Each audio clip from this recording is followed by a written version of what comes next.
Señores, la semana pasada ocurrió algo que a primera vista no tiene mucho sentido. El índice de inflación, señores, bajó por debajo de la meta de la Reserva Federal. Y eso, para los que están empezando en este mundo, quiere decir que la Reserva Federal se quedó sin argumentos para seguir, digamos, encareciendo el dinero. La puerta hacia más liquidez, hacia más capital circulando en el sistema se abrió completamente. ¿Y cómo reaccionaron los mercados? Bitcoin subió por encima de los $65,000, mientras que vimos que el oro y la plata, señores, se fueron para abajo. ¿Qué está pasando de verdad? ¿Existe una fuerza mucho mayor que se está moviendo por debajo de todo esto? Uno de los analistas con más credibilidad en el mercado macro acaba de salir a decir abiertamente, señores, que el oro tiene rumbo a los $10,000 la onza y que va a destronar el dólar estadounidense antes del año 2030. Y dentro de ese argumento se encuentra el escenario más alcista para Bitcoin que hemos escuchado en muchísimo tiempo.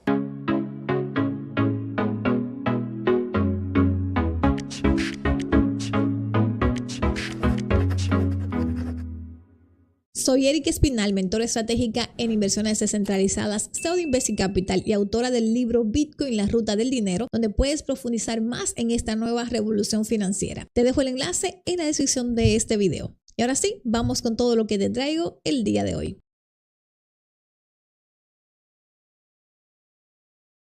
Vamos con los datos porque aquí es donde todo se pone interesante. El martes, señores, el dato de inflación núcleo, que es básicamente el termómetro que más le importa a la Reserva Federal, llegó por debajo de lo que los analistas estaban esperando. El miércoles, los precios al productor, lo que le cuesta a las empresas producir sus bienes, llegaron al 5.5% cuando el pronóstico era 6.2%. La caída mensual, señores, más grande en más de un año. ¿Y qué significa esto, señores, en términos simples? Bueno, que la probabilidad de que la Reserva Federal suba las tasas este año se desplomó a solo el 4%. Prácticamente cero, señores. Ahora, aquí viene la pregunta que sé que muchos de ustedes tienen. Si Bitcoin es una cobertura contra la inflación, ¿por qué está subiendo cuando la inflación está bajando? Eso parece contradictorio, ¿verdad? Y es que ese marco es demasiado pequeño porque Bitcoin no solamente es una cobertura contra la inflación, sino que es un sistema financiero paralelo y funciona sobre la liquidez. Piénsalo de esta manera. Cuando la inflación baja del objetivo que tiene la Reserva Federal, la última excusa para mantener el dinero caro desaparece, más liquidez entra al sistema y Bitcoin lo siente antes que cualquier otro activo. Y mientras tanto, señores, el oro tuvo una semana muy difícil. Cayó por debajo de los $4,000 por tercera vez en un mes y desde marzo salieron más de 14.400 millones de dólares del ETF del oro físico. Y la plata también bajó a casi la mitad de su valor. Y aquí está la pregunta que seguro tienes en tu cabeza. Erika, si el oro todavía va a los $10,000 por onza, ¿por qué se está comportando como si se estuviera muriendo? Y esa es exactamente la pregunta que Luke Grookman, uno de los analistas macro más respetados del mundo, responde. Y su respuesta, señores, es la que más me impactó esta semana. Grookman dice algo que parece muy simple, pero realmente es muy profundo. Y es que el oro todavía está en los $4,000 porque la mayoría de la gente no entiende lo que está pasando y cuando lo entiendan, estamos hablando de decenas de miles de dólares por onza. Y fíjate en algo que él señala y que muy pocos están viendo. Y es que en los primeros meses de este año, señores, el oro fue la exportación número 1 de Estados Unidos. Y estamos hablando que por encima del petróleo, de los aviones y de los medicamentos. El oro, señores, que prácticamente es como esa roca inútil, la exportación número 1 de la economía más grande del mundo. Y ese es el argumento que me parece más brillante. Y es que la mayor crítica que le hacen al oro es que no sirve para nada prácticamente, que no tiene un uso industrial, que solamente es una roca brillante, pero Grookman dice que eso es exactamente lo que lo hace perfecto como activo monetario. Imagínate que nosotros quisiéramos utilizar el maíz como reserva de valor mundial. Si el maíz sube mucho de precio, muchísimas personas van a pasar hambre. Y si utilizáramos el petróleo, por ejemplo, como reserva, a $1,000 el barril, la economía mundial colapsa prácticamente. Pero el oro puede subir a $10,000 y no se va a romper nada. No hay ninguna industria que colapse, nadie va a pasar hambre, señores. El mundo sigue funcionando exactamente igual que como está ahora mismo. Y hay algo más que señala Grookman, y es que tanto China como Estados Unidos quieren cosas distintas del sistema monetario global. Los americanos quieren que China consuma más y produzca menos, y los chinos quieren comerciar en su propia moneda. ¿Y sabes lo que el oro hace a $10,000? Bueno, que cumple ambas cosas al mismo tiempo. Y por eso los bancos centrales de todo el mundo llevan años acumulando oro en silencio. Y eso no es casualidad, señores, eso es estrategia. Ahora, señores, Grutman no se queda ahí, se va más lejos y dice que el oro va a superar al dólar como el activo de reserva número 1 del mundo para el año 2028 o para el 2029. Y yo sé que eso suena extremo, pero la matemática es muy sencilla. Hoy el dólar, señores, representa cerca del 57% de las reservas globales. Pero esa cifra era el 71% en el año 2000. El dólar está perdiendo terreno, señores. Y el oro acaba de superar a los bonos del tesoro como el segundo activo de reserva más importante del mundo. Y si ese ritmo continúa, el cruce ocurre antes del año 2030. Pero seguro te estarás preguntando, ¿y por qué el oro y no cualquier otro activo? Bueno, por una sola razón, la pureza. El oro no tiene un uso industrial, digamos un uso industrial que sea relevante. Nada en la economía real depende de su precio y por eso puede absorber el pánico monetario mundial sin que se rompa absolutamente nada. Mientras por otro lado nosotros estamos viendo que la plata nos acaba de demostrar totalmente lo contrario porque tuvo una caída bastante fuerte. Además, la plata tiene un uso industrial, están los semiconductores, los paneles solares, también la electrónica y cuando llega el estrés económico, ese uso industrial lo arrastra hacia abajo, ya lo vimos. Y la plata, obviamente que quería hacer dinero duro, pero cuando llegó la presión, el mercado lo trató como lo que es, una materia prima industrial. Entonces, si la clave es ser un activo sin uso, sin minas que aumentan la oferta, sin una industria que dependa de él, hay un activo que cumple eso de una forma perfecta, señores. Y tú y yo sabemos cuál es ese activo. Pero antes de llegar ahí, señores, hay un problema que el oro nunca ha podido resolver en toda la historia. Y ese problema es el que abre la puerta a todo lo demás. El propio Grutman dice que el oro es una excelente reserva de valor, una excelente unidad de cuenta, pero es un pésimo medio de intercambio. ¿Y qué significa eso, señores? Bueno, que prácticamente el oro guarda valor perfectamente, pero moverlo, usarlo, pagarlo es un desastre.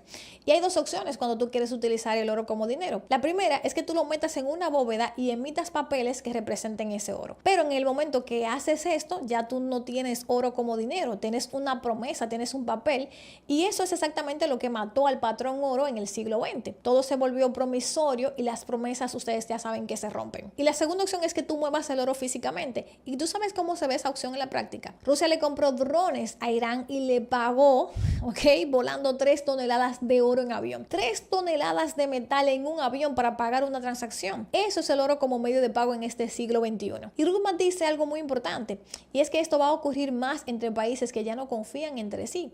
No en el día a día, sino a nivel de grandes potencias que están liquidando deudas entre naciones. De hecho, en los años 50 y 60, Estados Unidos enviaba aviones, señores, llenos de oro a Arabia Saudita cada mes para liquidar esos déficits de petróleo. Y estamos volviendo a algo parecido. Pero fíjate en algo muy importante y es que esa gran reserva de valor, esa gran unidad de cuenta digamos medio intercambio ahí, ¿sabes de quién más dicen eso exactamente? De Bitcoin, señores. La diferencia es que Bitcoin fue construido precisamente para resolver ese problema. La liquidación final en cualquier parte del mundo en minutos, sin aviones, sin bóvedas, sin promesas y sin el permiso de nadie. Y el oro dice la verdad, pero lo dice en un avión de carga y Bitcoin lo dice a la velocidad de la luz. Y ese problema, señores, que acabo de describir, el de confiar en la palabra de alguien, en las bóvedas, resulta que no es una historia antigua. Esta semana el secretario del Tesoro de Estados Unidos hizo un recorrido por las instalaciones del Tesoro en televisión en vivo y en medio de ese recorrido alguien le preguntó sobre el oro. Escucha muy bien lo que él dice, mira cómo él responde, porque hay dos cosas muy importantes que él va a decir y la segunda es más grande que la primera. What are we looking at here? These look exquisite. Yeah, so these are the displays of our currency over the years. Some of it, like we used to have silver certificates. We used to be backed by silver, sometimes gold. And then in the 70s, we just went to what was called fiat currency, where you didn't have to keep gold or silver in the vault. If any of these are still outstanding, though, the silver or gold for them is at Fort Knox waiting for them to be claimed if so needed. Have you visited Fort Knox? I haven't. People on my staff has. We're going to the Treasurer's office. The Treasurer has been to Fort Knox, and I am happy to say all gold is present and accounted for. The U.S. has the largest pile of gold in the world, over $1 trillion at current market value. Bueno, señores, dos cosas pasaron en ese recorrido. Y la segunda es más importante que la primera. Pero vamos con la primera, que es como la más obvia. El activo más importante del mundo occidental, señores, acaba de ser auditado con un recorrido de prensa, prácticamente confiando en la palabra de un hombre, sin ningún registro que alguien pueda verificar de una forma independiente.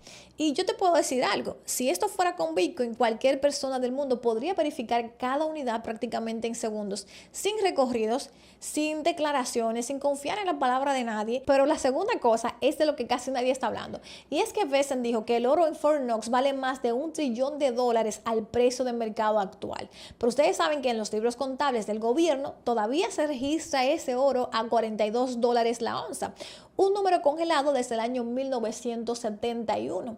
Y esto significa que en papel el gobierno tiene aproximadamente $11,000 millones en oro, pero en la realidad, al precio del día de hoy, haciendo la matemática, tiene más de $1 trillón. ¿Y qué pasa si ellos actualizan este número? Bueno, que se crea aproximadamente $1 trillón, digamos, de espacio en el balance sin tener que imprimir un solo dólar. Y hay un proyecto de ley en el Congreso ahora mismo que usaría exactamente ese movimiento para financiar una reserva nacional de Bitcoin. Y guarda eso en tu cabeza, porque eso es política de los próximos 5 a 10 años. Y bueno, una pregunta que obviamente nos hacemos ahora mismo con todo esto es que si el oro llega a los $10,000 antes del año 2030, ¿puede Bitcoin, señores, seguir ganando? Bueno, primero voy a conceder algo, y es que Grudman tiene razón en el tema macro. ¿Okay? La deuda de Estados Unidos acaba de cruzar el 100% del PIB por primera vez desde la Segunda Guerra Mundial. Los intereses más los compromisos sociales, señores, ya suman prácticamente todos los ingresos fiscales del gobierno, y los bancos centrales llevan una década cambiando los bonos del tesoro por oro, señores. Cada salida posible de ese problema pasa por imprimir más dinero, y eso es alcista para el oro, señores, sin duda alguna.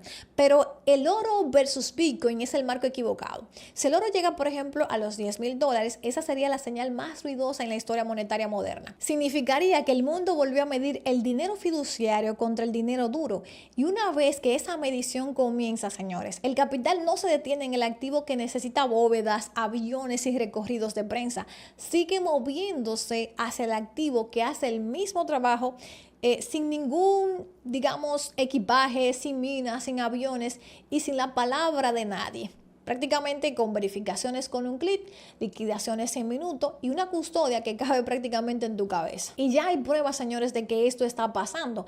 Mira, durante todo el mercado bajista de los últimos años, la relación entre Bitcoin y oro casi no se movió. Un Bitcoin compra aproximadamente 20 onzas de oro. La prima monetaria de Bitcoin nunca desapareció, simplemente estaba esperando. Y el administrador de activos más grande del planeta, Larry Fink, acaba de decirte que la pista de despegue, señores, ahora está despejada. I was always worried about the leverage in Bitcoin and crypto.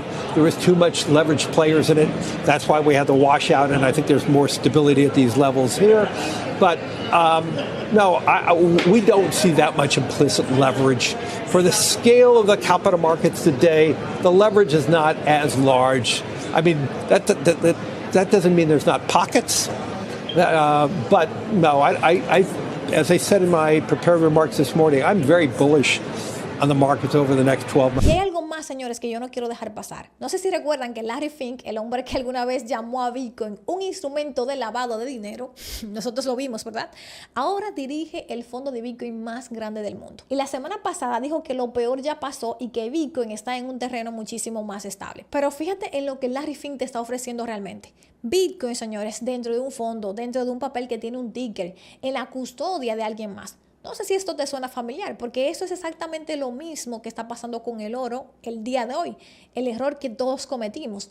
Metimos el oro en bóvedas, se emitieron papeles y terminamos con dinero fiduciario. Así que no repitas ese error con Bitcoin.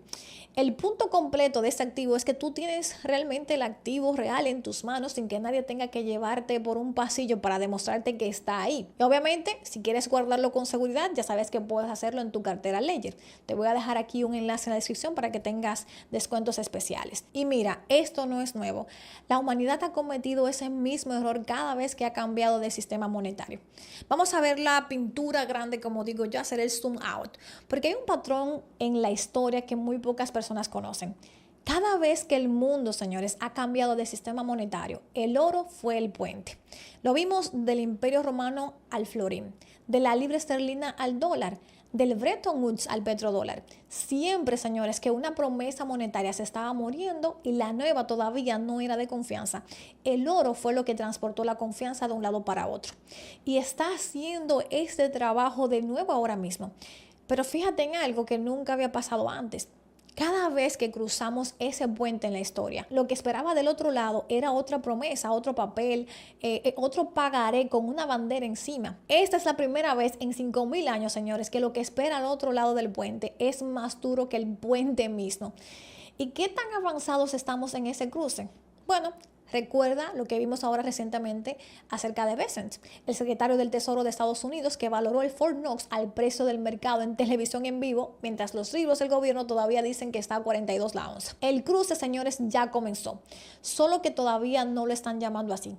Y si quieres estar del lado correcto de este cruce, cuando todo esto pase, digamos con una estrategia clara y también con un acompañamiento real, eso es exactamente lo que trabajamos dentro de nuestra mentoría Meta Expert. Es mi programa de mentoría para profesionales e inversores que quieren posicionarse de forma inteligente, no con miedo. Te voy a dejar aquí el enlace en la descripción de este video. Y si todavía no tienes mi libro Bitcoin, la ruta del dinero, que es el mapa que tú necesitas para poder entender todo lo que vimos el día de hoy, te voy a dejar el enlace también aquí en la descripción. Ahora sí, déjame saber aquí en los comentarios. ¿Crees que el oro tiene que llegar a los $10,000 primero para que Bitcoin explote o Bitcoin lo va a adelantar? Me encantaría saber tu opinión. Y bueno, si este video te gustó, ya sabes, dale like, suscríbete y activa las notificaciones y compártelo con alguien que tiene que escuchar esta información. También recuerda que te dejo aquí en la descripción los enlaces para que me sigas en mis redes sociales, en mi cuenta de Instagram y también en mi canal exclusivo de WhatsApp. Gracias por estar conmigo el día de hoy. Nos vemos en la próxima. Vamos a hacer dinero.